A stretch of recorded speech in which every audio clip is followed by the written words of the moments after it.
Magandang araw kaibigan! Tuloy po kayo sa Felicidad's Channel.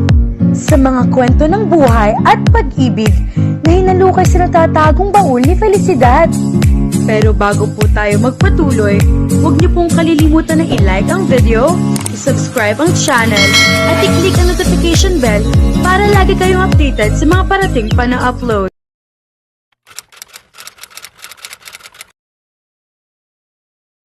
Tumunog ang cellphone ni Darius habang ino-orient niya ang mga tauhan niya sa gagawin nilang unang proyekto.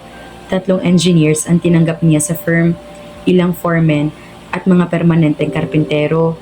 Balak niya magdagdag na lamang kapag kailangan pa ng tao. Ang sekretarya niyang si Maye ang umaayos ng mga schedule niya at ng ibang paperworks. Dito rin dumaraan ang mga tawag niya sa telepono. Iilan lamang ang nakakaalam sa numero ng cellphone niya. Kaya alam niyang hindi tungkol sa trabaho ang tawag na iyon. Nakaregister sa screen ang pangalan ng kanyang asawa. Ito ang caller niya. Nag-excuse muna siya sa mga kasama niya at lumayo ng kaunti sa mga ito. Marinel, bungad niya. Para nakahinga ng maluwag ang narinig niya sa kanyang asawa nang marinig nito ang tinig niya. Darius, nasaan ka? Nandito ko sa opisina. May kailangan ka ba? Kumunot ang noo niya nang hindi agad ito nagsalita. May problema ako. Pwede mo ba akong tulungan? Narinig niyang sabi nito. Bago pa siya nakasagot, nakarinig siya ng tunog na nagmumula sa ambulansya sa background. Doon niya na-realize na may nangyayaring hindi maganda sa kanyang asawa. Bigla ang pagsalaki ng kaba sa kanyang dibdib. Marinel, anong problema? Nag-aalalang tanong niya dito. Narinig niya ang paghugot nito ng hininga. Na magsalita ito ay mahina lamang. Kinailangan pa talaga niya makinig na mabuti. I had a wreck. Narinig niyang sabi ni Marinel. Naramdaman niya ang pagtakas ng kulay sa kanyang mukha. He composed himself, asking what mattered most. Nasaktan ka ba? No, at least, hindi masyado. Para nanghina siya sa narinig. Nanginginig ang boses ng kanyang asawa. If hindi siya nasaktan, then she hadn't at least scared herself to death. Nasa ospital ka ba?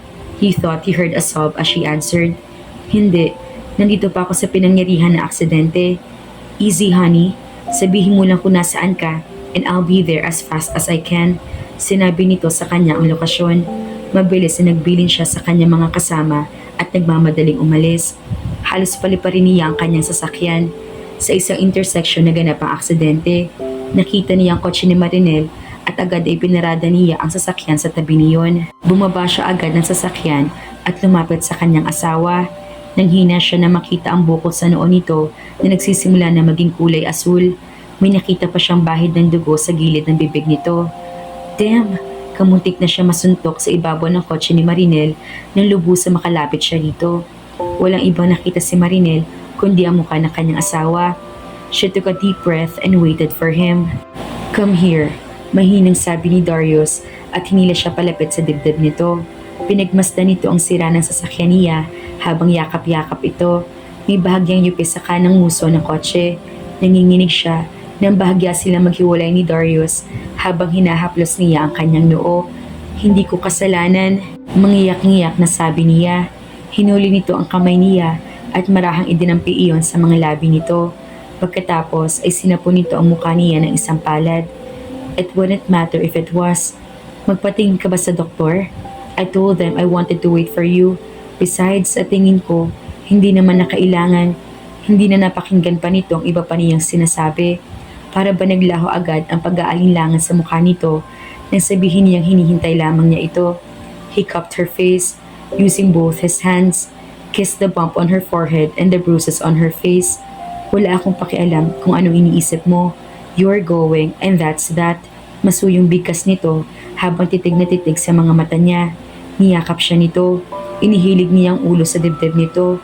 Gaano na ba katagal mula na magkaroon siya ng taong masasandalan niya? Nang maramdaman niya ang paghigpit ng yakap nito sa kanya, pakiramdam niya ay safe siya. Nang basain niya ang kanyang mga labi, nagsimulang mamuo ang mga luha sa kanyang mga mata. Tumingala siya dito. Dumudugong labi ko, diba? Easy now, honey. Maupo ka muna sa kotse ko at hintayin mo ko saglit. Kakausapin ko lang yung pulis para malaman niya kung saan kita dadalhin. Tukoy nito sa police officer na nasa kotse na kabangga niya. Okay na siguro akong umalis.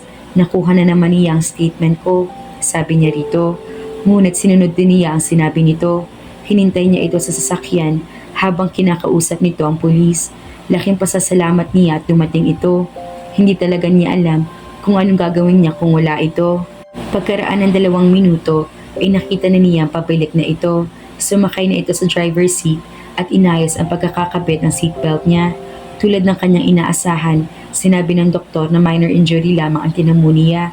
Sa family doctor nila na si Dr. Makatangay sila pumunta ni Darius. May edad na din ang doktor at close din naman siya dito. So siyang asawa mo, anito sa kanya.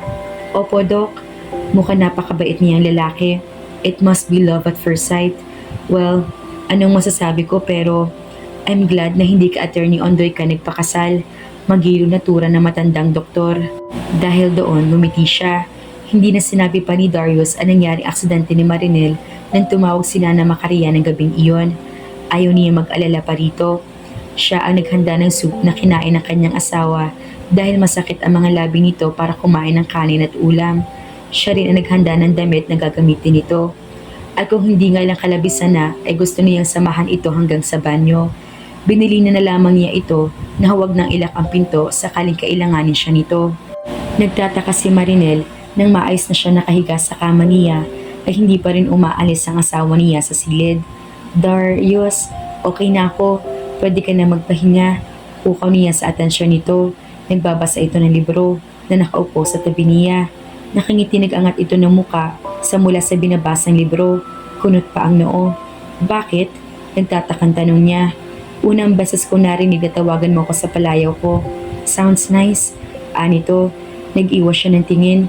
Dahil baka kapag hindi niya nagawa iyon, ay mapadako pa mga mata niya sa mga labi nito. Hindi pa niya nakakalimutan na ang mga labi ng iyon ang masuyong humalik sa mga galos niya sa muka. Pwede ka na magpahinga, aniya. Alam kong hindi lang ako ang pagod kundi pati na rin ikaw. Ikaw ang matulog na. Babantayan na lang muna kita. Narinig niyang sabi nito na muli niyang ikinatingin dito. You don't have to, Marinel. Kahit na magalit ka pa, hindi kita iiwan sa silid na ito. Gusto ko lang makatiyak na magiging maayos ang pagpapahinga mo. At kung may kailangan ka, nandito lang ako. Dito ka, oo. Pero huwag ka mag-alala. Sa sahig na lang ako. Gusto ko lang makasigurado na maayos ka. Pero, easy Marinel. Masuyong sansala nito sa iba pa niyang sasabihin. Ipikit mo ng iyong mga mata at magpahinga. Para namang idinuduyan siya ng malamyos ang tinig nito. Huminga siya ng malalim. Hindi na lamang siya tumutol pa at pumikit na lamang. Hindi niya alam kung dahil sa pagod na katawan o sa pakiramdam na ligtas siya habang naroon sa tabi niya ang kanyang asawa, kung kaya agad siya inagaw na antok. Hindi na niya aalamin pa. Isa lang ang alam niya. Sa kauna-unahang pagkakataon, pagkaraan ng maraming taon, nakadama siya ng kapanatagan at kapayapaan. Maybe the angels were singing her a sweet lullaby. Anong ginagawa mo? Gulat na bulala si Darius nang mapasukang hawak-hawak ni Marinel ang damit pang opisina na susuotin niya ng umagang iyon. Bakit pa bigla-bigla na lang siyang sumusulpot ang taong ito? Tanong niya sa isip. As you can see, magbibihis na ako. Kaya pwede ba? Pagtataboy niya dito. The hell you're working today, Marinel? Matigas ang tura nito at binigkas pa ang buo niyang pangalan. Ano? Iyon lang ang lumabas sa bibig niya nang kunin nito ang damit na hawak niya at muli iyong inihanger sa closet. Dito ka lang sa bahay ng buong araw, Marinel. Tumawag na ako sa assistant mong si Rochelle. Ipinaalam ko na nangyari. Kung may dapat kang ipagbilin sa kanya, call her up, but make it quick. Anitong, nilangkapan pa ng tonong nagpapabala ang huling sinabi. At ano naman ang gagawin ko rito buong araw? Rest. Siguradong hindi ka pamilyar sa salita na iyon. Ngunit iyon ang gagawin mo. Ani mo, isang ama na sabi pa nito sa kanya. Kaya ko ng sarili ko, Darius. Hinawakan siya nito sa magkabilang balikat. Kamuntik pa siyang mapapitlag sa sensasyong nadama. Iginaya siya nito sa harap ng salamin. Tingnan mo iyong sarili. Utos nito. Pinagmasdan niya ang sariling refleksyon sa salamin. Bahagya pa nangangapal ang ibabang labi niya. Namumutla siya. Mukhang kulang talaga sa pahinga. Nagpakawala siya ng isang buntong hininga. Isa na naman iyong tanda ng pagsuko kay Darius. See? Tama ako. Ngayon, bumalik ka na sa kama. Ako na maghahanda ng kakainin natin. Sisiguraduhin ko na makakain mo ang iluluto ko. Nakangiting sabi nito at inalalayan pa siya makasampa sa kama. But dear, kailangan mong matuto magluto dahil darating ang araw na gusto ko na mamatikman ang luto mo. Anito habang masuyong hawak ang baba niya. Hahalikan niya ako, aniya sa isip. She was so sure about it, ngunit sa halip na matakot, pakiramdam niya ay na-excite pa siya. God help her, but she wanted his lips on hers. Badly, nakita niya ang paglalaban ng isip at damdamin ng kanyang asawa sa mukha nito. Nang akala niya ay hahalikan na siya nito, mariing pumikit ito na parang hirap na hirap.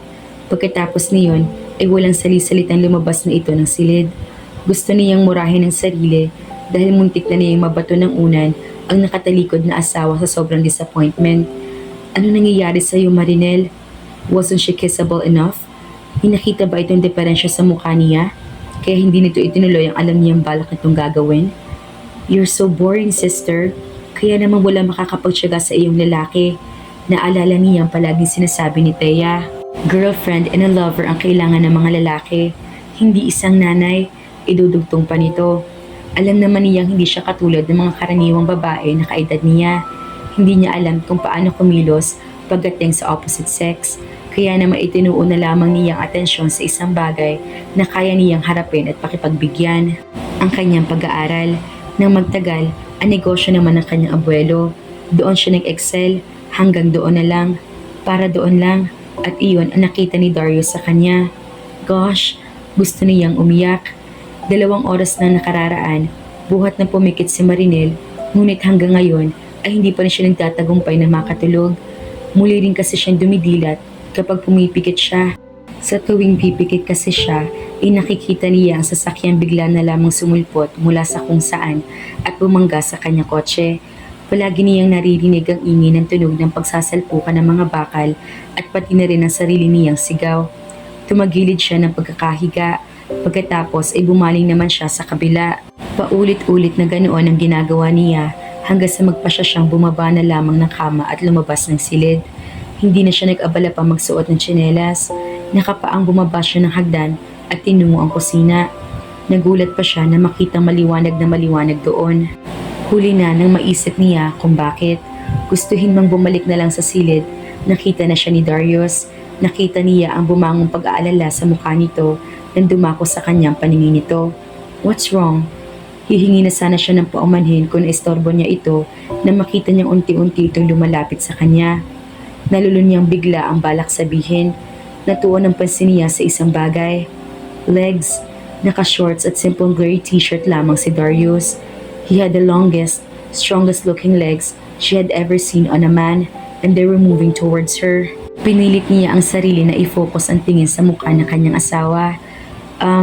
Hindi kasi ako makatulog, nasabi na lamang niya. Dinaman ni Darius ang noo ni Marinel. Wala ka namang lagnat anito sa kanya. Tinignan nitong mabuti ang kanyang mga mata. Tila chinecheck na mabuti kung may iba pang senyales na kailangan nitong ika-alarma sa komplikasyong maaring idulot ng head injury niya. Bala ko sanang uminom ng tubig, aniya, at lumayo ng kaunti rito. Hindi na niya nagugustuhan ang nararamdaman habang tumatagal ang sandaling malapit na malapit sila sa isa't isa. Ako nang kukuha para sa iyo, maagap na tura nito. Ilang sandali pa ay iniabot na nito sa kanya ang basong may lamang tubig. Ininom niya agad iyon. Feel better? Tanong nito nang ibalik niya ang baso rito. Tumango siya. Pagkatapos ay tumalikod na at naglakad palabas ng kusina. Natatakot ka, hindi ba? Anito nakasunod sa kanya. Startled by his perception, huminto siya at humarap dito. Hindi niya naihanda ang sarili sa masuyong tingin nito. It's okay. Kahit sino naman ganyan din ang mararamdaman kapag nakaranas na nangyari sa'yo. Nakauunawang wika nito. Hindi siya nakaimik. Gusto mo bang umupo muna ako sa tabi mo? Nang tila maramdaman nito ang hesitasyon niya, inapilitan itong dagdagan ng sinabi upang mapanatag siya. No strings attached, just one friend to another. Okay? Nanakit ang mga muscles niya sa binti. Kumikirot-kirot din ang ulo niya. Pati ang mga mata niya ay tila nagrereklamo na sa kakulangan ng tulog. Maybe some company would help her to relax. Sigurado ka bang okay lang sa iyo? Paniniguro niya. You don't mind? Ngumiti ito. Hindi po ma'am, I don't mind at all. Then yes, I'd like some company. Paakyat na sila sa hagdan nang lingunin niya ito. Pero saglit lang, okay? Aniya, tumango ito. Okay, sumunod ito sa kwarto niya. Naramdaman niya na bahagyang kumirot ang bandang gilid ng leeg niya na magkamali siya ng baling pagkasampa niya sa kama. Easy, narinig niyang sabi ni Darius at inalalayan siyang maging komportable sa kanyang posisyon. Gusto mo bang lagyan ko ng ointment ang naninigas mong muscles? Anito, yes please. Nagtungo ito sa banyo at pagbalik ay dala na nito ang ointment. Itinaas niya ang mga manggas ng pajama top na suot niya tulad ng sinabi nito. Inumpisahan nitong pahira ng ointment ang kanyang mga braso at minasahe ang mga iyon. Easy, just take it easy. Paanas na sabi nito nang tila maramdaman nito na natetense siya. Mula sa paghaplos sa mga braso niya ay lumipat ang mga kamay nito sa kanyang batok, pababa sa kanyang mga balikat. She closed her eyes and let herself go. Gentle, napaka-gentle ng kanyang haplos. Ang sarap sa pakiramdam, napasinghap na sabi niya. Natahimik ang buong paligid. Walang ibang maririnig kundi ang tensyonadong paghinga nilang dalawa at ang tunog ng paghagod ng mga kamay nito sa kanyang balat. Ilang minuto pa ang nagdaan at unti-unti na siya nasasanay sa mga haplos ng kanyang asawa nang marinig niya ito magsalita. Marinel, napapitlag siya sa hindi inasahang tinig nito. Bakit? Iniharap siya nito rito at patuloy na hinaplos ang palibot ng kanyang leeg. Tinanggal nito sa pagkakapusod ang kanyang buhok. I'm very glad na okay ka. Musuyong tura nito. Kitang-kita niya ang sinseridad sa mga mata nito. Nahigit niyang hininga at agad na nanubig ang kanyang mga mata. Pinilit niyang huwag malaglag ang kanyang mga luha. Salamat, Dar. So am I. Pinigilan niya ang paggaralgal ng kanyang tinig. Does your shoulder feel better? Yes. Tinakpan na nito ang nakabukas na tube ng ointment. Na makita niya akma na itong tatayo, naisip niya ang kalungkutan ng gabi at ang takot na patuloy na dumarating nang ipikit niya ang kanyang mga mata. And then asked the unforgivable, Dar, napahinto ito. Bakit? Okay lang ba kung... Hindi niya natapos ang tanong. Parang bigla siyang sinalaki ng kaba. Okay lang ba kung ano? Okay lang ba kung nandito ka muna? Hanggang sa makatulog lang ako. No honey, I wouldn't mind at all. Nahiga na siya at sumunod naman na nahiga na rin ang kanyang asawa. Easy, Marinel. Anito, na makitang pag-aalanlangan sa mukha niya. Saka hinaplos ang braso niya. Dito lang ako hanggang sa makatulog ka. Pumikit na siya para matulog. Ang ingay ng tunog ng ulan na pumapatak sa bubong ang nakapagpagising kay Darius. Idinilat niya ang mga mata. Nababahala kung panaginip nga lang ba ang lahat. He came close to believing it was real. Dumako ang tingin niya sa nahihimbing na si Marinel habang ang ulo nito ay nakadikit sa kanyang dibdib at ang kamay nito ay nasa tapat kung saan maririnig ang tibok ng kanyang puso. Ang sinumang lalaki ay ituring ang kanyang sarili na maswerte sa sitwasyon na iyon at ang problema ay hindi siya gising and willing as she had been in his dreams. Parang lumiit ang silid. He ate. He wanted what he couldn't have. Gumalaw siya. Sapat lamang upang hawiin ang ilang hibla ng buhok na tumatabing sa mukha ng kanyang asawa. Naramdaman niya ang paggalaw ng pilikmata nito sa kanyang dibdib. Her breasts had flattened against his side and she had thrown her leg across the lower half of his body, pinning him in place. Napaungol siya at pinanatili ang sarili hindi gumagalaw when all he wanted was to make love to her and feel her warmth that nothing else mattered. Ngunit ang pagsisinungaling ay tila hindi pa rin nakakatulong sa kanyang paghihirap. Nagpa siya tuloy siyang bumangon na lamang.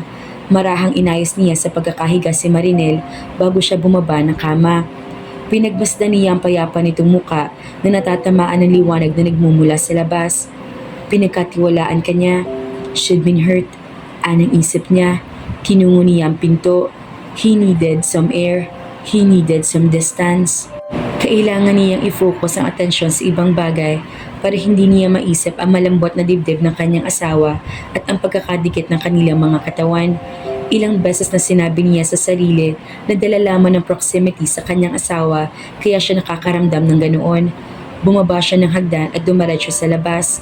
Sa Teresa, basa na rin ang sahig sa Teresa dahil sa tangi ng ulan. Ikinasya niya ang lamig na sumalubong sa kanya. Masarap sa pakiramdam na magko-concentrate sa isang bagay besides making love to his beautiful wife. God, masyadong totoo ang panaginip niya. She had been too willing and so soft. He had been halfway inside her and going for broke on something. Konsyensya ba iyon o realidad ang nakapagpagising sa kanya sa magandang panaginip na iyon? Now, he was left with nothing kundi isang sexual na hangover, isang sakit na walang paraan ng pagpapalaya. Darius, napaungol siya, ni hindi niya namalayang naroroon pala ito sa may pinto. Bumalik ka sa higaan, marahas na sabi niya. Hindi na siya nag-abala pang humarap dito. Naramdaman na lamang niya ang kamay na humaplos sa kanyang likod. Pagbaling niya ay naroon na si Marinel sa tabi niya. Naiyokom niya mga palad. She was bruised and she didn't deserve this from him.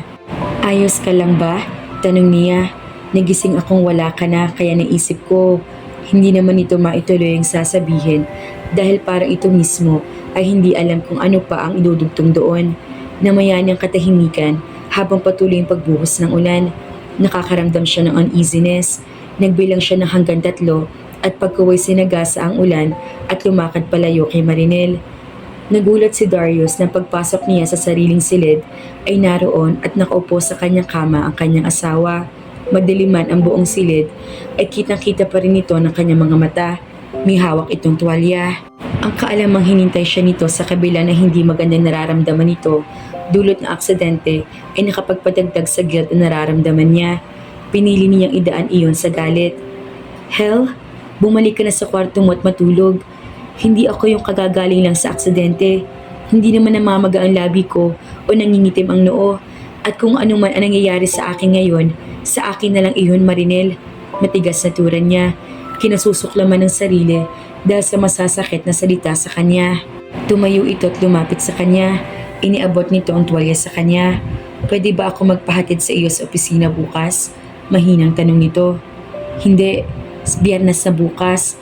Sa Lunes ka na lang pumasok para makapagpahinga ka ng husto.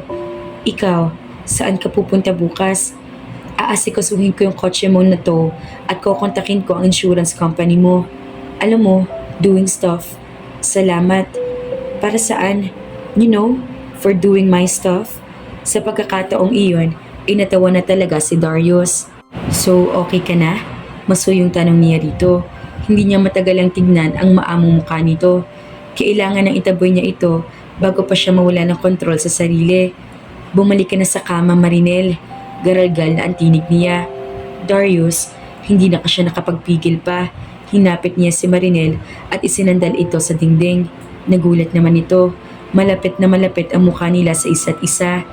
Umalis ka na sa paningin ko o magtanggal ka ng damit. Mabilis na nagpumigla si Marinel at nagmamadaling lumabas ng silid na iyon. Malakas na napamura si Darius. Magandang umaga! Naiilang man ay masiglang bati ni Marinel kay Darius nang bumungad ito sa kusina kinabukasan. Kape? Alok niya rito. Tila hindi naman malaman nito kung anong sasabihin. Marahil ay nahihiya ito sa inasal nito na nagdaang gabi. Huwag ka mag-alala. Marunong ako magtimpla ng kape kaya ipanatag mo ang loob mo. Biro niya upang alisin ang tensyon sa kanilang pagitan. Nakahinga naman siya ng maluwang na makitang umiti ito at lumapit sa mesa. Hindi ko mapapalampas yan. Anito at naupo na sa silya. Ipinagtimpla siya nitong ng kape. Ipinaalala niya sa sarili na sisimula na niya mag-aral na magluto. Gusto niyang ipakita na hindi lamang hanggang sa opisina natatapos ang kakayahan niya. She could be a good housewife as well. Marinel, anito. Tungkol kagabi. No harm done. Nakangiting putol niya sa sasabihin nito. Hindi mo ko isusumbong kina Nana Macaria. Natawa na siya.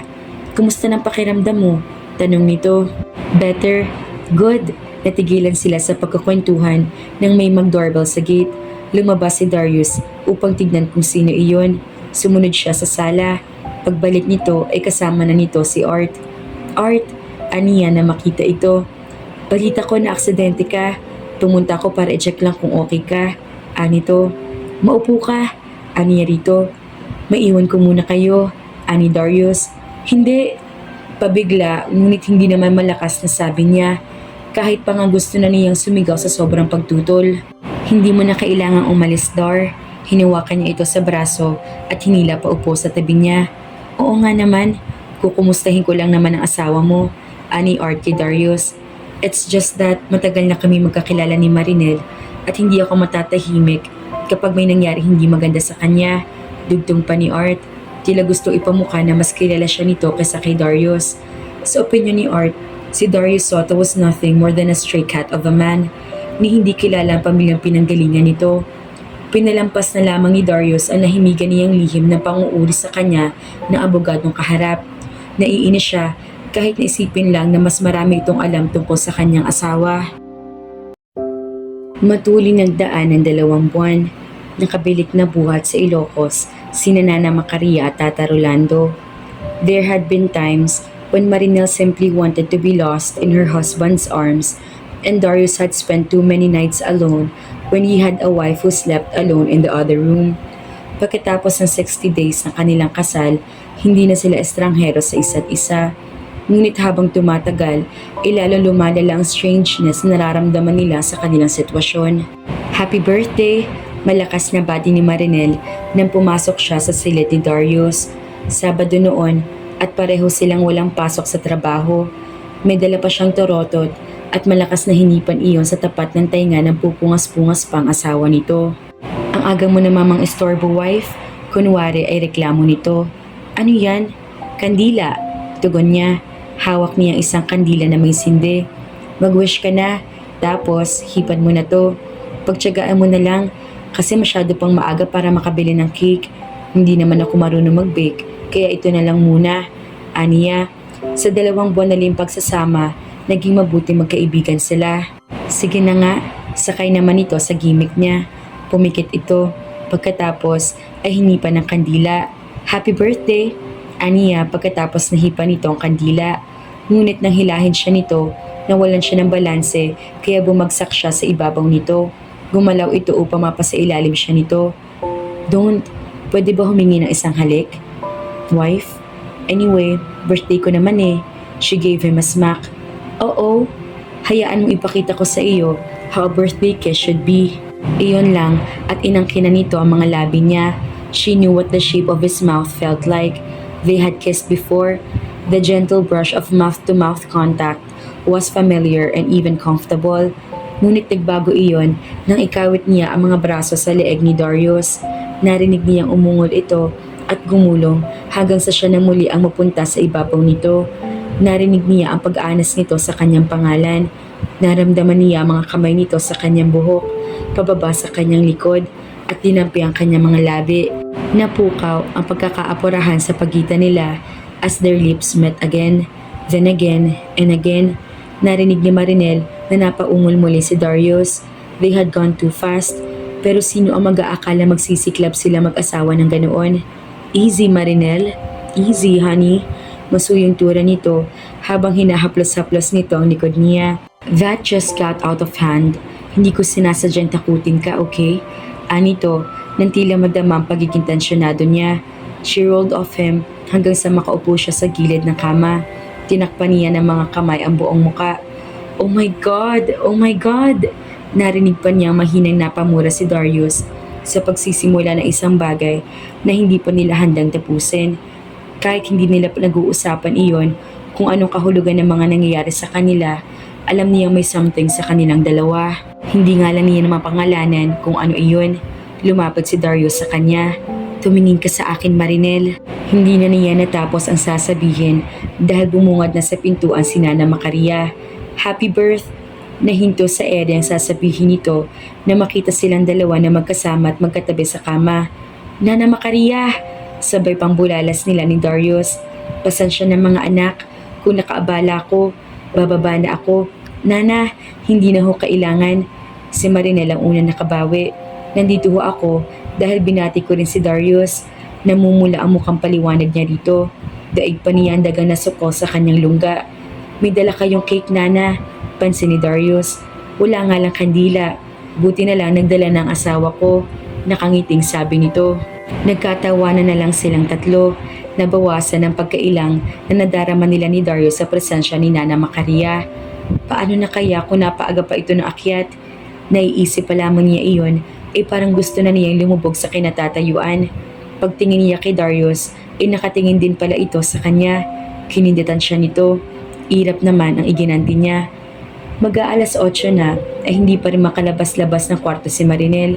Nakaskirt siya na medyo lampas tuhod. Naiilang siya. Hindi niya alam kung mapapanindigan niya iyon.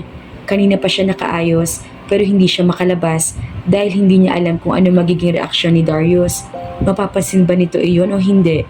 Tatawa kaya ito o aasarin siya? Hindi nga yata niya kayang lumabas ng silid na ganoon ang suot. Ano na lang ang iisipin nito kung sakasakali na sinusubukan niyang i-impress ang kanyang asawa? Mabuti pa magpalit na lang siya at isuot na lamang ang dati ng haba ng palda na ginagamit niya. Ngunit natigilan siya nang maalala niya ang sekretarya ni Darius. Napaisip siya, kahapon galing siya ng construction firm nito. Isinapan siya nito noon upang makita niya ang lugar. Ipinakilala siya nito sa mga tauhan nito, pati sa mga kapareho nitong engineers. At doon niya nakilala si Maye, ang maganda at sexing sekretarya ni Darius. Maganda talaga ang hubog ng katawan nito at maganda ang mga legs. Nakapalda ito na hindi umabot sa mga tuhod. And she looked decent and professional, not cheap. Hindi niya maintindihan kung bakit may naramdaman siyang paninibugho sa babae. Mabait naman ito at pala kaibigan. Nang ipakilala nga siya ng kanyang asawa dito, naging magiliw ito sa kanya. Hindi kakikitaan ng kaplastikan. Halata niyang malapit ito sa kanyang asawa. Napag-alaman niyang dahil iyon sa naging magkaibigan at magkaklase pa lamang ito noong high school bago pumunta si Darius sa Amerika. Marinel?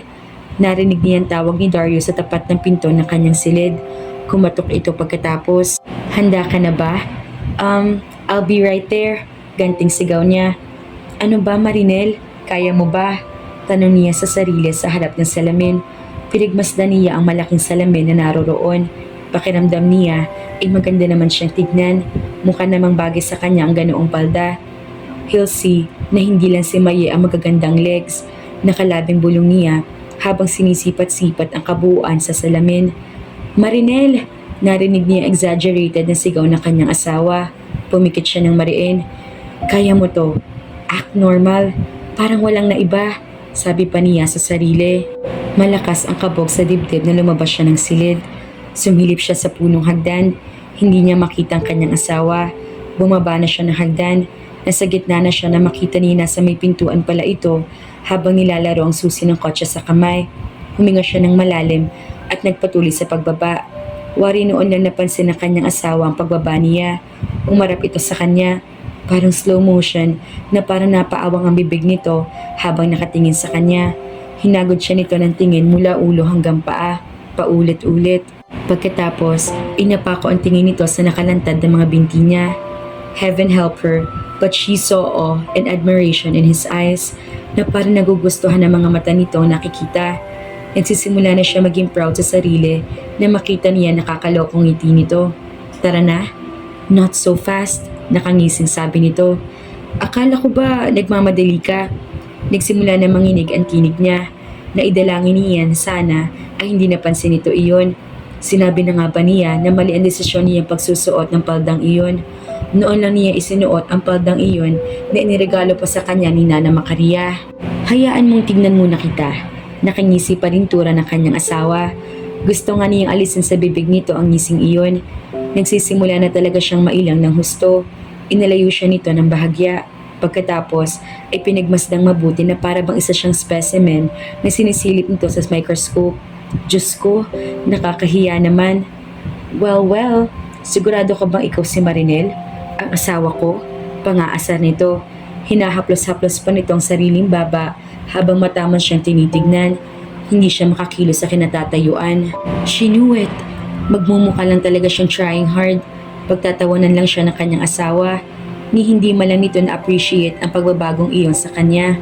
Kung alam lang nito nakatakot-takot pang pangungumbinsa sa sarili at kapal na mukhang kailangan niyang ipunin. Dapat pala talaga, binabarkada mo si Maye. Nakangiting biro nito. Tila wala sa hinagap nito napapahiya na pala siya nito. Remind me to tell her na isama ka sa pagsha-shopping. That did it. Sobra na. Pinagtawanan na nga siya nito. Pagkatapos nalaman pa nito na kaya siya nagsuot ng ganoon ay dahil nakita niya si Maye. Sobra na iyong kahihiya na iyon. Nanubig ang kanyang mga mata. At bago pa malaglag ang mga luha mula roon, dali-daling tumalikod na siya at umakyat patungo sa kanyang silid. Namura niya ng ilang beses ang sarili nang maisip na napahiya ito. Inakala ba nito na pinagtatawanan niya ito? Hindi naman iyon ang intensyon niya. Oo, pero ang totoo, inatuwa siya na makita nakasuot ito ng ganoon kaiksing palda. He was mesmerized. He was caught by her spell. Maganda talagang hubog ng mga binti nito. Akala niya, hindi na siya magkakaroon pa ng pagkakataon na muling masilayan ang mga binting iyon. Alam naman niya na iilan na nga ito. Ginatungan pa niya. Nakadama siya ng guilt sa sarili bago na makitang basa ng luha ang mga mata nito. Bago pa na isara ng tuluyan ni Marinel ang pinto ng silid, ay maagap na iyong napigilan ni Darius. Nasundan agad siya nito roon. Oh hell Marinel, huwag ka nang umiyak. Hindi ako umiiyak. Maagap na tanggi niya, sabay puna sa mga pisngi. Total ay hindi naman niya mapigilan ito. Pumasok na lamang siya ng tuluyan sa silid at hinayaan nito. I'm a total bastard. Anito na makalapit sa kanya. Umingos siya. Dumukot naman ito sa bulsa ng pantalon at kinuha ang panyo mula roon at iniabot iyon sa kanya. Wala akong karapatang makita pang darating na umaga. Anito, pinunasan niya ang basang pisngi gamit ang panyo pagkatapos ay ibinalik iyon dito. Huwag ka nga magdrama. Naiiyak ngunit nakangiti ng sabi niya. Pagkatapos mo kong pagtawanan, dadramahan mo naman ako. Yan ang hindi totoo. Narinig mo ba akong tumawa? No, but see? But you're laughing in the inside. She snapped. Natawa si Darius. Bakit alam mo ba ang tunog kapag tumatawa sa loob? Biro nito. He, tumalikod na siya at naglakad patungo sa closet. Binuksan niya iyon. Anong ginagawa mo? Tanong nito. Magpapalit. Ano pa? Honey, angal nito. Lumapit ito sa kanya at muling isinara ang closet. Bakit magpapalit ka pa? You look great, Marinel. Panay nga ang ngisi mo kanina. Gusto lang naman kitang biruin. Talaga nagulat lang ako kanina na nakita kita. But I loved it, honey. Bagay sa iyo. Maganda ang mga binti mo. Hindi mo naman kailangang itago. Although, anitong binistahan muli ang suot niya. Hindi na dapat umakit pang haba ng palda mo yan. Hanggang dyan na lang dapat ang itinataas niyan. Anito sabay kindat. Hindi mo na ako kailangang bulahin pa. Alam ko namang gandang-ganda ka sa sekretarya mo. I wonder kung nakakapagtrabaho ka pa ng maayos sa ganda ng legs ni Maye. Hindi niya napigilang turan. Huli na para bawiin pang nasabi na niya. Exaggerated na napanganga si Darius. Ngiti-ngiti ito. Wala akong ibang ibig sabihin doon. Agad ng wika niya. Sabay labas ng kwarto. Tuloy-tuloy siya hanggang makarating sa kotse ng kanyang asawa. Hindi na siya huminto pa kahit nakailang tawag ito sa kanya. Nakita niya ang ngiti-ngiti pa rin ito habang papalapit sa sasakyan hanggang sa makapasok sa loob. Pasipol-sipol pa ito habang pumapasok. Hindi siya tumitingin dito. Kesa hodang isipin nito napaka-childish niya. Hindi na niya natiis na hindi ito lingunin nang dumaan ng ilang segundo ay hindi pa rin ito sinisimulang paandarin ng sasakyan.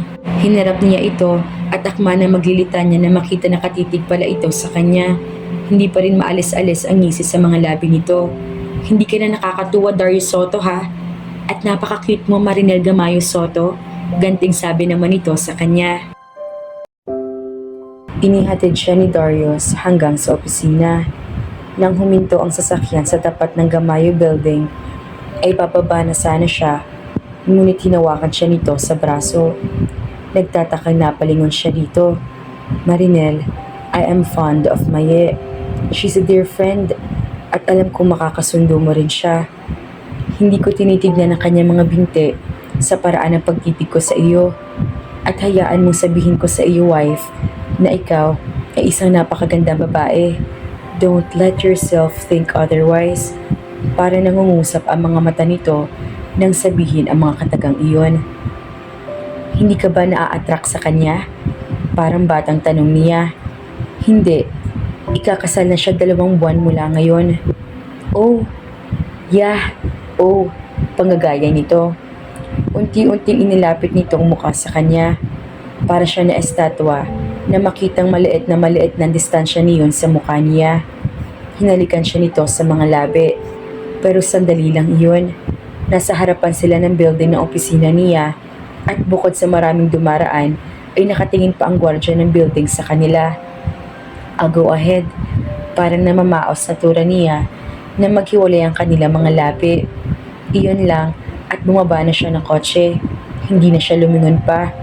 Dire-diretso na siyang pumasok sa loob ng building. Bagay na bagay talaga si Ma'am Marinel at yung asawa niya anang isang babaeng empleyado ng Gamaya Company sa kapwa nito empleyada. Nasa loob ang mga ito ng elevator at nagchichikahan. Oo nga ang gwapo-gwapo ng asawa ni Ma'am. Alam mo Eder, ngayon ko lang nakita si Ma'am Marinel na ganoon kaaliwalas ang muka. Yun bang parang blooming? Halatang very much in love. Sagot naman ng isa. Palagi pang inihahatid si Ma'am nung asawa niya. How thoughtful, animo teenager na wika naman ng isang babae na tinawag na Eder. Hindi pansin ng mga ito na nakasakay rin si Art sa elevator na iyon. Napatiimbagang siya. Kahit siya mismo ay napupunang kakaibang glow sa mukha ni Marinel sa tuwing magkikita sila nito. Hindi maipagkakailang maligaya ito. Mukhang nagkakamabutihan na ito at ang hampas lupang asawa nito na si Darius. Not for long, bitch. Not for long. Kaharap ni Darius si Tita Trinidad habang inihahatid niya ng tanaw ang papalayong si Marinel.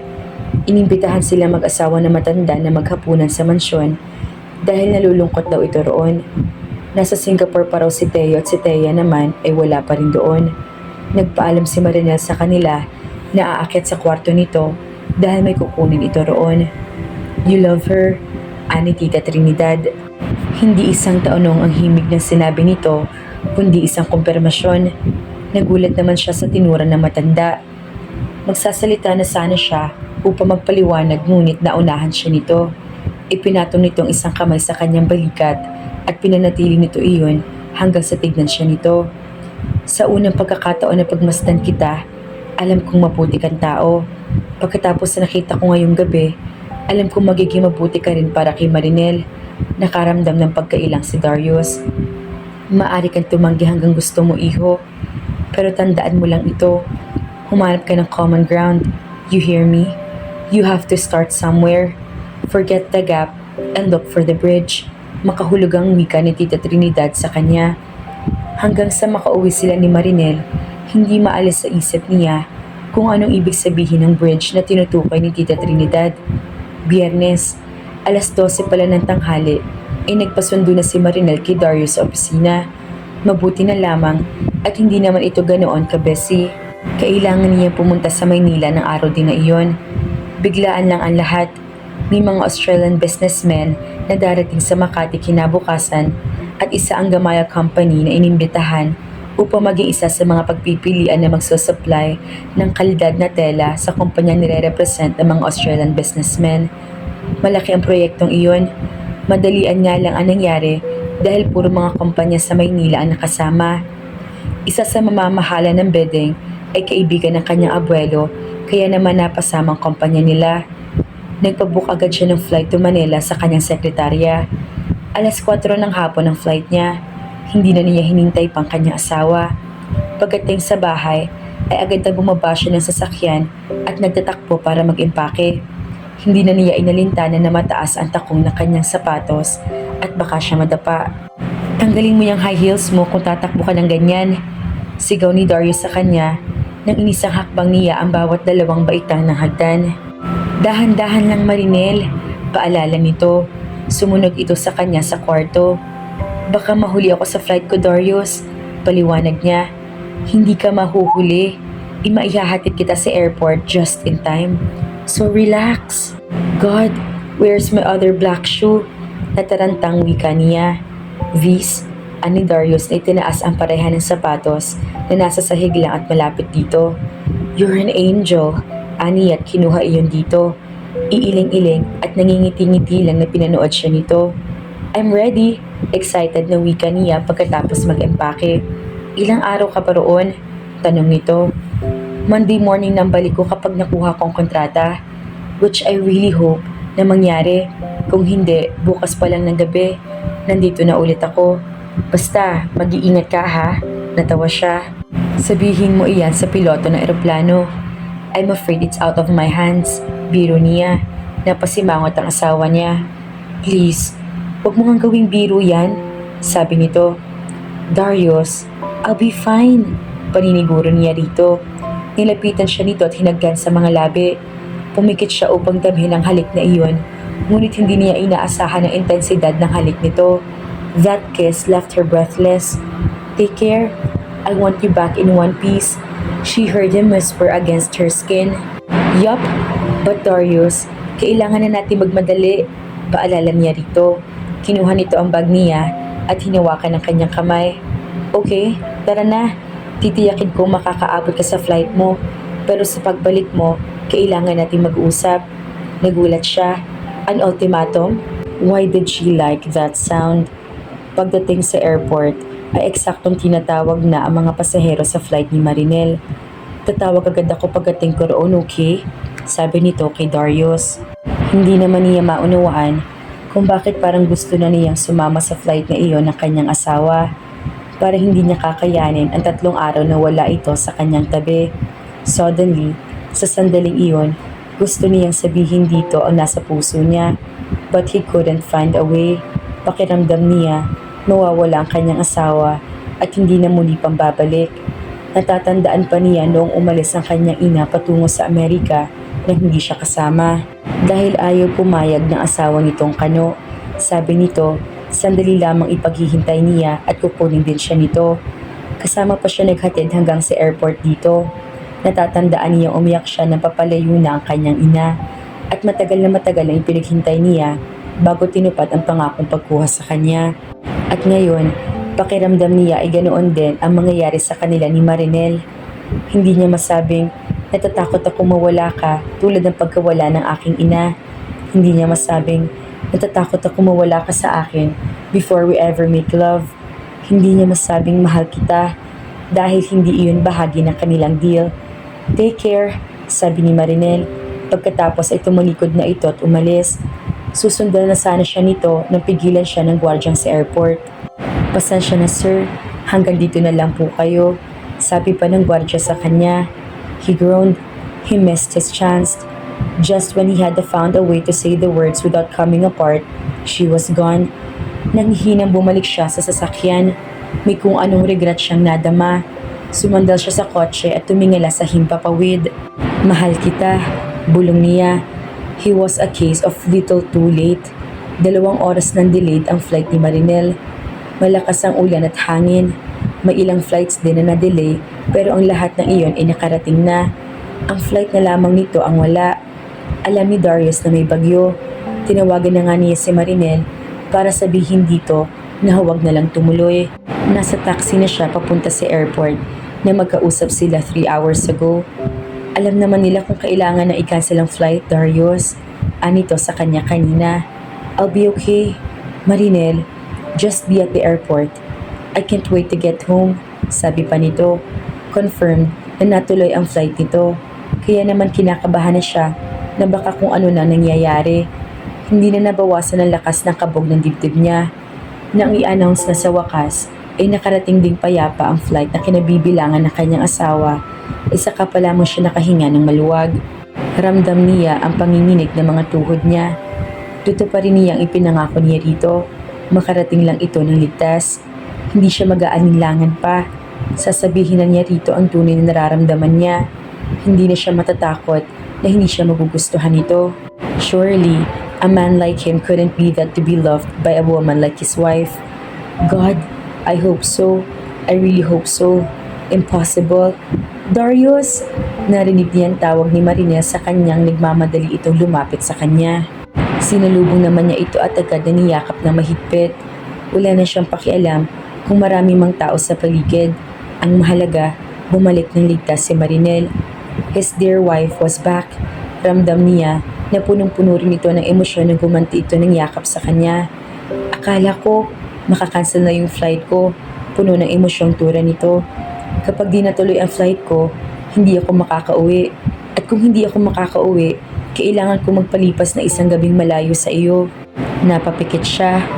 Nang marinig ang sinabi nitong iyon. Para siyang nasa langit.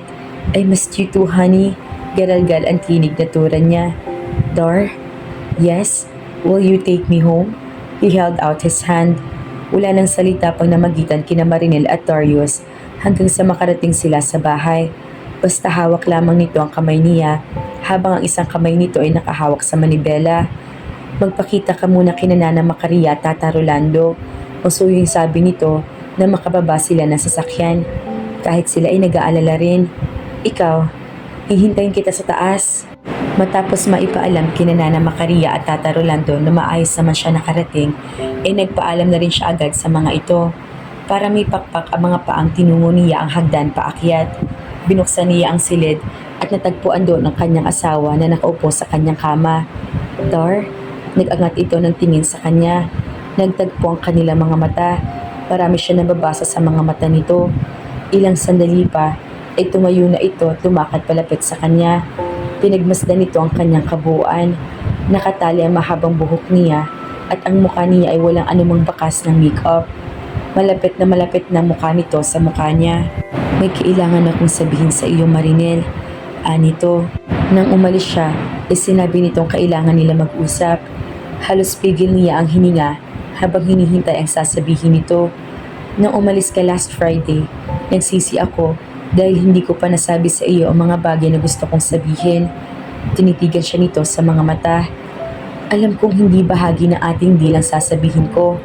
But damn it, sometimes things change. Pagod na ako magkunwaring kontento na maging asawa mo lamang sa pangalan. Mahal kita, Marinel. I want to lie with you. Make love to you. Ayokong dumaan ng isang gabing wala ka sa mga bisig ko. If you can't handle this, then say so. Dahil pagkaraan lang ng 3 segundo, it'll be too late. Paos ang tinig na tura nito. Nangilid ang mga luha sa kanya mga mata sa revelasyong itong iyon. Tinanggal niya ang suot ng sapatos at pagkatapos ikinawit ang mga braso sa leeg nito. Hindi na kailangan, Darius. Mahal din kita and I want you to. Naramdaman na lamang niya ang pag-angat ng mga paa sa sahig. Inihiga siya ni Darius sa kama at agad na pinagkaabalahang kalasan nito ang pagkakabotones ng pink na polo na suot niya. Panginoon, bigyan mo ako ng lakas. Nanginginig ang tinig na tura nito habang hindi magkamayo sa pagkalas ng botones ng damit niya. Ako na, matapang na tura niya. Bumaba siya ng kama at nakaharap na unti-unting tinanggal sa pagkakabotones ang damit. Pagkatapos ay sinulot niyang hubarin ang slacks na suot. All the while ay para namamalikmatang nakatitig lamang sa kanyang asawa. Para namang natukan ng ahas sa ekspresyon nito nang tuluyan na niyang mahubad ang mga saplot niya sa katawan. At sa pagkakataong iyon, when he swept her off her feet, pinalupot niya ang kanyang mga binte sa kanyang baywang at sabay silang bumagsak sa malapad na kama. Napailalim si Marinel. He nuzzled the curve of her neck. Darius was very gentle to her. Kaya naman saglit lang ang sakit na kanyang nadama. At bago pa siya tuluyang angkinin nito ng buong buo, tumitig ito sa kanyang mga mata. I love you, honey. Mahinang sabi nito. And I love you too, honey. Tugon niya. Ano? Malakas na bulalas ni Marinel. Mahal mo na ako simula noong 14 years old ako. Hindi makapaniwalang tura niya sa panibago na namang revelasyon na iyon ni Darius. Totoo, natatawang sabi nito. Pagkatapos ay hinalikan siya nito sa noo. Only I didn't realize it then. Hindi ko maipaliwanag kung bakit mukha mong palagi kong nakikita sa tuwing dadalawin ako ng lungkot. At bakit ganun na lang yung sakit na nararamdaman ko kapag naiisip ko mababa ang tingin mo sa akin at kahit kailan ay hindi mo ako magugustuhan. Mahal na pala kita noon pa lang. Mali ka, hindi mababa ang tingin ko sa iyo. Paano mangyayari yun? Si Nana Macaria ang nag-alaga sa iyo. Ganoon lang ang klase ng tingin ko kasi naiinis ako sa iyo dahil palagi mong pinapaiyak si Nana Macaria. Besides, medyo natatakot ako sa iyo noon. Mukha ba akong bayolente? Hindi naman. Mukha ka nga lang mangangain ng tao. Aniya sabay bungisngis. Pagkatapos ay sandaling natigilan.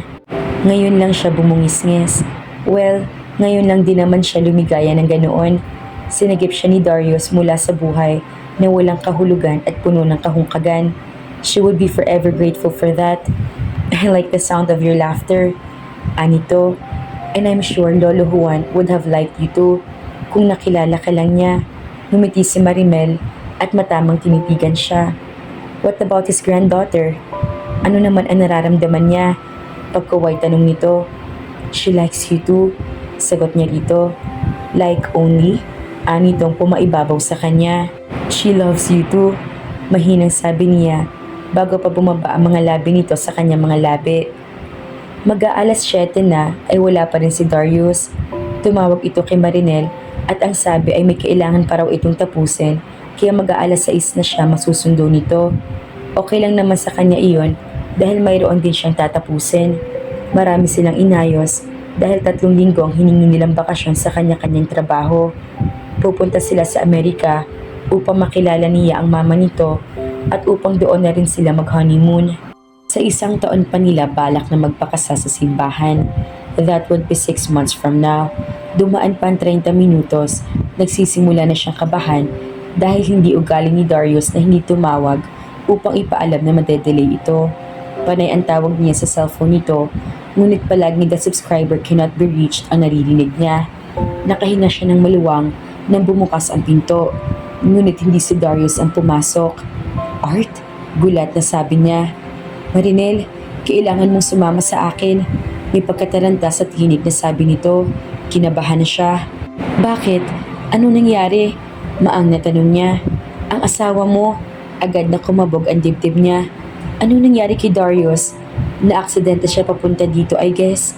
Anito, napadaan ako kung saan nakita kong kotse niya. UP ang harap niyon. May mga pulis na naroroon. Kinumparma nila sa akin na Nazareth Hospital dinala ang asawa mo. Sinubukan kong tawagan ka pero nagkataong busy ang linya mo. Nagpakasakali ako nandito ka pa kaya dito na ako dumiretso. Oh my God, nanginginig na tura niya. Kung hindi siya inalalaya ni Art, ay malamang na nabuwal na siya. Please Art, dalhin mo ako roon. Nagsimula ng tulo ang luha ng kanyang mga mata. Tara na. Nagtataka si Darius kung bakit hindi pa siya nakakalayo sa opisina niya ay naging mabagal na ang takbo ng kanyang sasakyan. Nang tignan niya iyon, ay flat ang kaliwang gulong sa unahan. Hindi niya mawari kung paano iyon nangyari, gayong maayos pa iyon kanina. Itinabi niya ang sasakyan. Sandali lang naman palitan ng gulong. Palagi naman siyang may dalang reserba.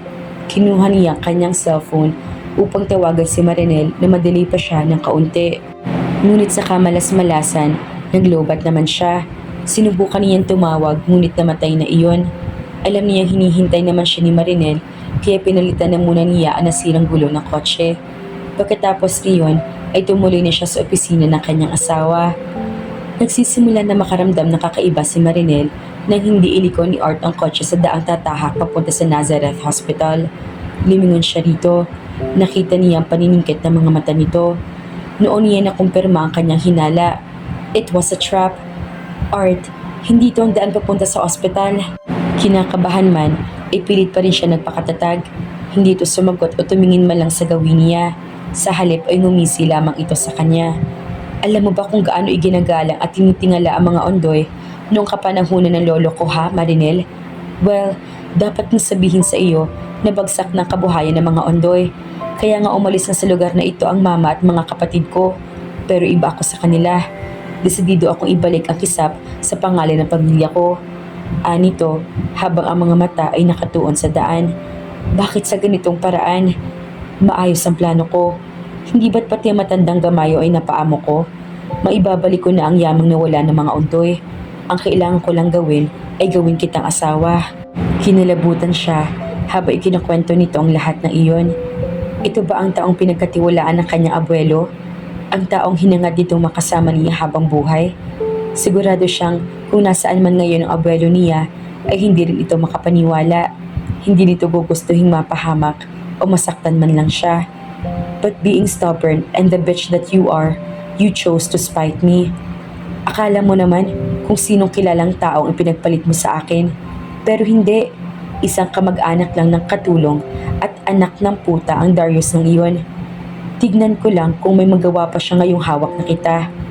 Art, wala akong kasalanan sa iyo. Hindi ko, shut up Marinel. Anito nakatuon pa rin ang tingin sa daan. Baka hindi ako makapagpigil. Dito pa lang, ipaglamayan ka na. Hindi na alam ni Darius ang gagawin. Pagdating niya sa opisina ni Lucy ay wala na ito. Ang sabi ng gwardya, kasama raw nitong umalis si Attorney Ondoy. Parang balisa at nagmamadali. Saan pumunta ang asawa niya kasamang abogadong iyon? Kilala na pamilya nito si Attorney Ondoy. Surely, walang dahilan para kabahan siya. Umuwi siya sa bahay at baka naroon ang kanyang asawa. Ngunit ayon kina Nana Macaria ay hindi pa dumarating si Marinel. Tumawag siya sa cellphone nito gamit ang telepono sa bahay habang inire-recharge ang kanilang cellphone. Pero hindi nito sinasagot ang tawag. Panay lang ang ring niyon. Kahit na alam niyang wala rin sa mansyon si Marinel, ay tumawag pa rin siya. Nadamay na rin tuloy sa pag-aalala niya si Tita Trinidad. Pinilit niya magpakahinahon. Baka naman walang dahilan para mag-alala siya. Baka may importante lang na kailangan daanan ng kanyang asawa. Hiningi niya kay Tita Trinidad ang cellphone number ni Art. Ngunit wala rin sumasagot ng tawagan niya iyon. Something is wrong, aniya sa isip. Hindi siya kakabahan ng ganoon kung walang masamang nangyayari sa kanyang asawa. Pumunta siya sa mansion upang tanungin kung nasaan nakatira si Art. May kutob siya may kinalaman ito sa pagkawalan ni Marinel. Eksakto namang naroroon si Thea. Ito na ang sumama sa kanya. Marahas na itinulak ni Art si Marinel papasok sa rest house na iyon na pag-aari ng mga Ondoy. Natatandaan niya ang lugar na iyon kasama niya ang kanyang abuelo. 14 pa lang yata siya noon. May party sa lugar na iyon noon. Nagtataka siya kung bakit ganoon na ang hitsura ng lugar. Sa labas ay masukal na. Sa loob naman ay wala ng mga gamit. Hindi iyon ganoon noon. Gandang-ganda nga siya sa lugar na makita niya iyon. Nagsusumiksik siya sa gilid ng pintuan nung lumapit sa kanya si Art. Para hindi na ito ang Art na nakilala niya. Iba na ang hitsura nito. Parang wala ito sa sarili. Nagtataka ka ba kung bakit ganito nakasmiserable ang lugar na ito? Hindi na ito sa amin. May nakabili na nito. Pero napabayaan din. Alam mo ba kung gaano kahalaga ang lugar na ito para sa pamilya ko? Hindi sana ito tuluyang mawawala kung nagpakasal ka sa akin. Sinira mong plano ko. Malakas na sigaw nito. Gustong gusto na niyang umiyak. Ngunit kinagat na lamang niya ang ibabang labi upang mapigilan iyon. Lalo lang natutuwa si Art kapag nakita siya nitong umiiyak. Kailangan malaman ni Darius kung nasaan siya. Ang cellphone ko. Hawak pa rin niya ang bag niya kung saan naroroon ang kanyang cellphone. Nang tumalikod si Art, agad niyang kinuha iyon at denial ang number ng kanyang asawa. Nang biglang humarap ang lalaki, ay nabitawan niya ang cellphone at nalaglag iyon sa sahig. Nalilisik ang mga matang lumapit sa Art sa kanya. You bitch! Anito at sinampal siya ng malakas malapit sa kanyang bibig. Naramdaman niya ang pagdurugo ng kanyang mga labi. Mabuti na lamang at nanatili naka-on ang cellphone niya. Hindi iyon namatay. Malalaman din nilang nasa rest house ako. Malakas na sabi niya. Gusto niyang marinig ni Darius sa kabilang linya kung nasaan siya. Naidalangin niya na nasa kabilang linya na nga ang kanyang asawa. Sinagot na nito ang tawag niya at narinig nito ang sinigaw niya. Isa pang malakas sa sampal ang dumapo sa mukha niya ni kinatumban niya. Nasa sasakyan na sina Darius at Thea nang magaling ang cellphone niya. Si Marinel iyon. Agad niya iyong sinagot. Ngunit wala nagsasalita sa kabilang linya. Hello? Hello Marinel? Kinakabahang wika niya. Nakarinig siya ng lagabog. Pagkatapos ay ang malakas sa tinig ng kanyang asawa. Malalaman din nila narito ako sa rest house. Narinig niyang sabi ni Marinel. Ikaw ba yan Marinel? Tanong ni Thea sa kanya. Marinel? Marinel? Mahigpit na mahigpit ang hawak niya sa cellphone. Ngunit nawala na ang tinig ng kanyang asawa sa kabilang linya. Pumikit si Marinel ng mariin nang paulit-ulit na tapakan ng malakas ni Art ang cellphone niya na nasa sahig di kalayuan sa pwesto niya. O Diyos, tulungan mo ako. Lead my husband to where I am. Piping dalangin niya. Art, pakawalan mo na ako. Mapatay mo man ako, hindi ka rin makakaligtas. Sino may sabi sa iyong gusto kong magpaligtas? Pagkatapos ko sa iyo, hindi na rin ako pahuhuli ng buhay sa mga otoridad. Nais ko lamang na ikaw makasama, sweet Marinel. Malalaman ni Darius na ikaw ang kasama ko. Hahanapin niya ako. Nakakalokong humalakhak si Art. Alam mo ba kung bakit naatraso ang asawa mo? Sabi nito. Nasapo niya ang bibig pagkarinig sa sinabi nito. Mainutusan ako para sirain ang gulong ng kotse niya. Nang matanggap ko ang tawag ng taong iyon na nagawa na nito ang trabaho nito, pumunta ko sa opisina mo at pinaniwala kita na aksidente ang tanga mong asawa. Sumama ka naman sa akin ng walang kahirap-hirap. Kung tumawag man siya sa iyo, bago pa kita mailabas ng building, maaga mo na sana nakita ang totoo kong kulay, Marinel. Hindi ko akalain na ganito kakaganda, Marinel. Wala na sa sariling tura ni Art. Nahubad na nito ang blazer niya. Punit na rin ang puting polo na suot niya. Niyakap niya ang sarili upang takpan ang bahagi na kalantad na katawan. Nakaya pa rin niyang huwag maiyak. Idinikit-dikit ni Art ang kanyang leeg, ang gintong letter opener.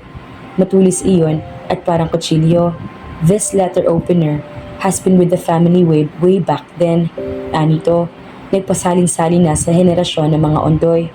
Ito na lamang ang natitirang legacy ng pamilya, Marinel. Mapalad ka at ang mahalagang bagay na ito ang papatay sa iyo. Nakangising sabi nito. Pipikit sana siya, ngunit sumigaw ito na malakas. Tumingin ka sa akin, Marinel. Lalo pa nitong idinikit ang matulis sa dulo ng letter opener na hawak nito sa leeg niya. Bilisan mo, Darius. Hindi ko maipapangako na magtatagal pa ako. Bilisan mo, honey. Halos palipa rin ni Darius ang sasakyan niya patungo sa rest house sa sinabi ni Thea. Kasunod nila ang mga pulis. Nang puntahan nila kanina ang bahay ni Art ay wala ito roon. Wala na rin mga kagamitan doon kaya kinabahan siya. Alam niya may nangyayaring masama kay Marinel. Wag na wag ka magkakamali sakta ng asawa ko, Ondoy. She hurts, you bleed. I swear, ipinarada niya ang sasakyan na hindi mismo sa tapat ng gate ng rest house upang hindi maalarma si Art. Marahas sa tinadyakan niya ang nakasaradong pinto. Mabilis na nakasunod sa kanya mga pulis. Tumambad sa kanya ang takot at takot na mukha ni Marinel. Ang braso ni Ondoy ay nakasaka sa kanyang asawa. Ang bilis mo, Darius. Nakangising tura ng abogado. Ang bilis mo talaga. Pinabilib mo ako. Nakita niya ang walang tunog na pagkabigkas ng kanyang asawa sa pangalan niya. Ibibigay niya ang lahat. Maipalit lamang niya ang sarili sa pwesto nito. Pero huli ka na, ani Art, at bago pa sila nakahuma, nasaksak na nito sa tagiliran ng kanyang asawa. Sunod-sunod na putok ang narinig. Lahat ay tumama sa katawan ni Ondoy. Pigil ang hiningan lumapit sa kanyang asawa na nasa sahig. Wala siya iba nakikita kundi dugo. Puro dugo. Oh God, Marinel! Hilam sa luhang turan niya. Hang on, honey. Hang on. Don't die on me now, please don't. Nahihirapan mang huminga, inagawa pa rin humiti ni Marinel. I won't, Darius. I promise. I won't. Thank you for hurrying up. Iyon lang, at nawala na ito ng malay. Kinakabahan man, ipinanghawakan pa rin niya ang binitawang pangako iyon ni Marinel. Ng mga oras ding iyon, sa bahay ni na Macaria, habang katabi niya nakatayo sa may pintuan ng asawa niya si Rolando, narinig niya may kung anong ibinulong sa kanyang hangin. Naging mabuhay ang pagkakatayo niya. Agad siyang inalalayan ng kanyang asawa. Bakit? Ano nangyari sa iyo? Nag-aalalang tanong nito sa kanya. Nakita ko na siya, Rolando. Nakita na siya. Nakita na si Marinel. Ligtas ng bunso ko. May luha sa mga matang sabi ni Macaria. Honey? Lumingon si Darius. Nasa terrace siya ng silid nila ni Marinel. Nakita niya nakatayo ito sa pintuan palabas ng Teresa. Lumapit ito sa kanya. Okay ka lang? Tanong nito. Isinandal niya ang katawan nito patilikod sa kanyang katawan. He held her close. He buried his face in the curve of her neck and took a deep breath. Flowers. She always smelled like flowers. Ngayon nandito ka na. I'm more than alright. Tugon niya. May mga pagkakataong pinagmamasdan lamang niya ang kanyang asawa habang payapa ito natutulog. Baso yung hinahaplos ang balat nito. Alam niyang grabeng pinagdaanan nito para makarecover sa trauma dulot ng ginawa ni Attorney Art Ondoy. Kailangan na niyang kalimutan iyon tulad ng kanyang asawa. He would be forever thankful sa poong may kapal sa pagbibigay sa kanila ni Marinel ng pangalawang pagkakataon upang magkasama. Akalain mo bang mapapatino ni Gerald si Thea? Ni Marinel, ang tinutukoy nito ay ang businessman na nobyo ng kinakapatid niya na babae. Ikakasal lamang ito sa darating na linggo. And to think na handa pa siya maging housewife. Yeah, mahal ka rin niya. Nakita kong pag-aalala sa kanya nang may mangyari sa iyong masama. Alam ko, at si Theo, nagkaroon din ng bunga ang pagtampay niya sa Singapore. Nakahanap siya ng trabaho roon. I love you, Marinel. Sa halip ay sabi niya, I love you too, Darius. Humarap ito sa kanya. Salamat sa lahat, sa pagdating mo sa buhay ko. Salamat. Pinigil niya iba pa nitong sasabihin sa pamamagitan ng paglalapat ng dalawang daliri niya sa bibig nito. I love you is more than enough. Aniya, they kissed. Ngumiti si Marinel na maghiwalay ang kanilang mga labi. Come to bed, honey. Hindi ako makatulog nung wala ka.